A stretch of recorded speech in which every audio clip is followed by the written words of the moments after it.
दोन चलातील रेषीय समीकरणे इयत्ता 10वीचं हे प्रकरण आहे मित्रांनो। या प्रकरणासाठी मी हा व्हिडिओ बनवत आहे।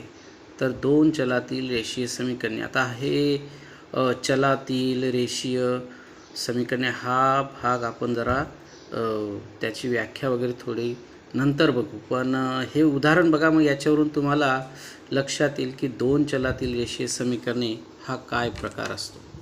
आता दोन संख्यांमधील फरक 3 असून मोठ्या संख्येची तिप्पट, तर इथे ना दोन संख्या आहेत आणि त्यांचा फरक 3 आहे। तर हा जो फरक 3 आहे ही एक अट झाली, याला म्हणायचं अट क्रमांक 1। आणि मोठ्या संख्येची तिप्पट आणि लहान संख्येची दुप्पट यांची बेरीज 19 आहे, ही जी आहे ही अट क्रमांक 2 आहे। म्हणजे अशा दोन अटीवरून दोन समीकरणं आपण तयार करू शकतो। समजा त्या संख्या x आणि y आहेत असं आपण मानू। तर एखादं उदाहरण सोडवताना आपण चले मानतो की नाही। तर दोन वेगवेगळ्या संख्या आहेत आणि त्यांचा फरक 3 आहे, तर एक संख्या x मानू आणि दुसरी संख्या y मानू। आणि मग याच्यावरून पहिली अट बघा, दोन संख्यातील फरक 3 आहे, मग त्याच्यापैकी x ही आपण समजा मोठी संख्या मानली आणि y ही संख्या लहान मानली, तर फरक 3 म्हणजे वजाबाकी 3, मग याच्यावरून एक समीकरण तयार होतं x अधिक y, फरक आहे ना, मग फरक आहे तर वजाबाकी घ्यावी लागेल, x वजा y बरोबर 3। हे एक समीकरण तयार झालं। दोन संख्यांमधील फरक 3 असून या अटीवरून एक समीकरण तयार झालं। आणि जी दुसरी अट आहे मोठ्या संख्येची तिप्पट, आता मोठी संख्या कोणती मानली आपण x, त्याची तिप्पट 3x आणि लहान संख्येची दुप्पट म्हणजे 2y, यांची बेरीज 19 आहे। यांची बेरीज किती आहे 19 आहे। अशा प्रकारे समीकरणे तयार करायची। मग ही दोन समीकरणं झाली, याच्यात दोन चल आहेत हे झाले दोन चलातील समीकरण। आणि रेषीय म्हणजे काय, यांचा घातांक 1 आहे, एक्सला घातांक नाही, वायला घातांक नाही, म्हणजे यांचा घातांक 1 आहे। रेषीय म्हणजे घातांक 1। आणि ह्या समीकरणांना आपण त्यांचा आलेख जर काढला तर एक रेषा तयार होते, यांच्यात वेगवेगळ्या एक्सच्या वायच्या किमती घेतल्या तर रेषा तयार होते, म्हणून याला रेषीय समीकरणे असे म्हणतात। तर ठीक आहे, ही दोन समीकरणं तयार झाल्यानंतर आता इथे बघा 3x 2y x y, म्हणजे एका चलाचे सारखे आपण सगुणक बनवले पाहिजे। मग त्याच्यासाठी पहिल्या समीकरणाला आपण 2 ने गुणलं पाहिजे। पहिल्या समीकरणाला 2 ने गुणलं तर त्याचं रूपांतर काय होईल, पहिल्या समीकरणाचं रूपांतर प्रत्येक पदाला 2 ने गुणायचं, 2x वजा 2y बरोबर 6। आणि दुसरं समीकरण जसंच्या तसं, हे समीकरण जसंच्या तसं 3x अधिक 2y बरोबर 19, याला निरसन पद्धती म्हणतात।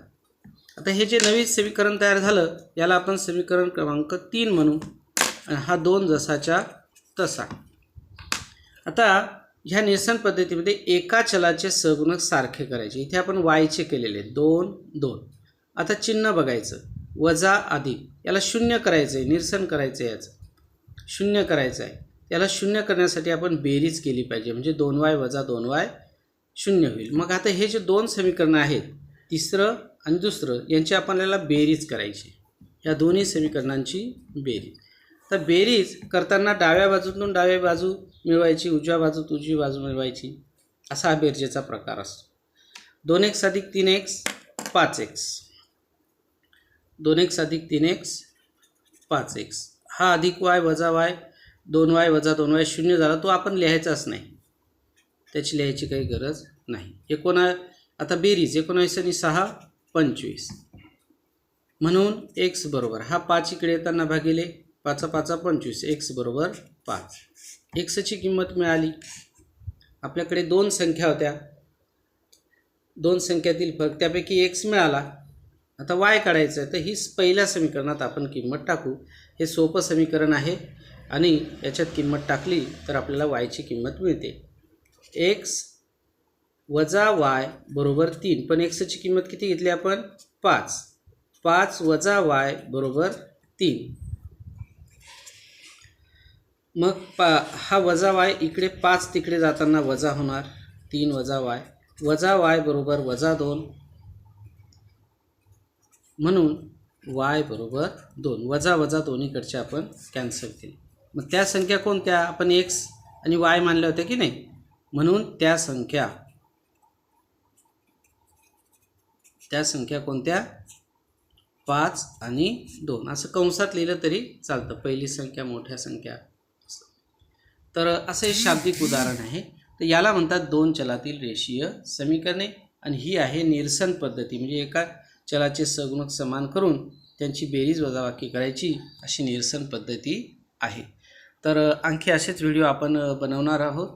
आता समर वॅकेशन चालू आहे, तर तुम्ही समर वॅकेशनसाठी तर ही अशी तयारी करा. म्हणजे तुमचा जो वेळ आहे तो वेळेचा सदुपयोग होईल आणि शाळा नाही, दुसरे विषय जे ॲक्टिव्हिटी उपक्रम असतात ते नाहीत, अशावेळी तुम्ही या प्रकारचा अभ्यास केला तर तुम्हाला पुढे वर्षभर याचा फायदा होईल. तसेच 11वी 12वी या वर्गांनासुद्धा याचा तुम्हाला फायदा होणार आहे. ठीक आहे, तर भेटूया पुढच्या व्हिडिओमध्ये.